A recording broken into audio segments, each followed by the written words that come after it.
The boy only stuck a carrot on the snowman's face, but it made the snowman grow sharp teeth. The boy even put his hand into its mouth. Just as the snowman was about to attack, the bully who often picked on the boy suddenly showed up. Without hesitation, he knocked the snowman's head off. He even mocked the snowman in front of everyone, saying it was ugly. Hearing those words, the snowman became furious. It suddenly pushed the school bully to the ground. Then it staged an accident and sent the bully straight to heaven. But after the police arrived and investigated, they found no trace of human involvement. The boy explained to everyone that the snowman did it, but the bully's father didn't believe it at all. He arrogantly claimed that if the snowman really did it, then the snowman should come kill him at night. Hearing this, the snowman became extremely excited. So that night, the snowman arrived at the man's house right on time. Hearing the noise, the man grabbed a weapon and came out to check, but to his surprise, the noise outside was caused by the snowman itself. Soon the snowman launched an attack from behind the man.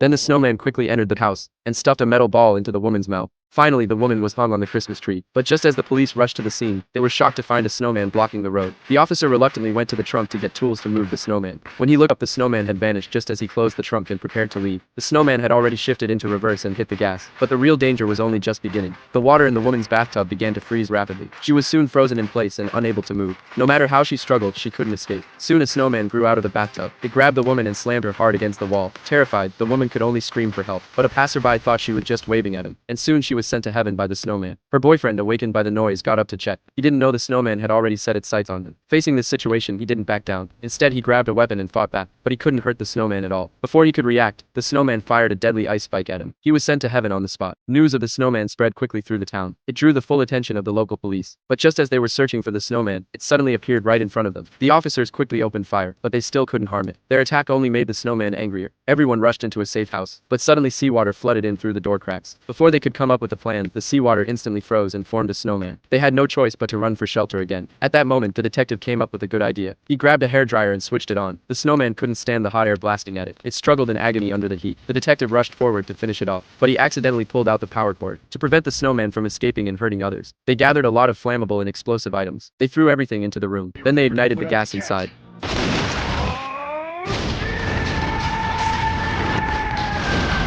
They thought the explosion would destroy the snowman, but they underestimated its abilities. Just when they thought the explosion had killed it, the snowman turned into a giant snowball and charged at them. At the critical moment, they all pulled out hairdryers. The detective even brought tens of meters of cable this time. Soon the snowman no longer had the strength to fight back. They forced it into the furnace behind them. The snowman was burned away by the intense heat, but before they could relax, a large amount of steam outside quickly condensed. The snowman appeared before them once again. It was even more ferocious than before. It quickly sent one of their companions to heaven. The detective realized the snowman couldn't be destroyed, so he hurriedly took his son and fled the town. He didn't know the snowman had seeped into the car as water, and it had already reformed inside the vehicle. In the moment of crisis, he smashed the window and let his son escape first. Then he struck the snowman while escaping, but this action accidentally revealed the snowman's weakness. The snowman soon writhed in unbearable pain.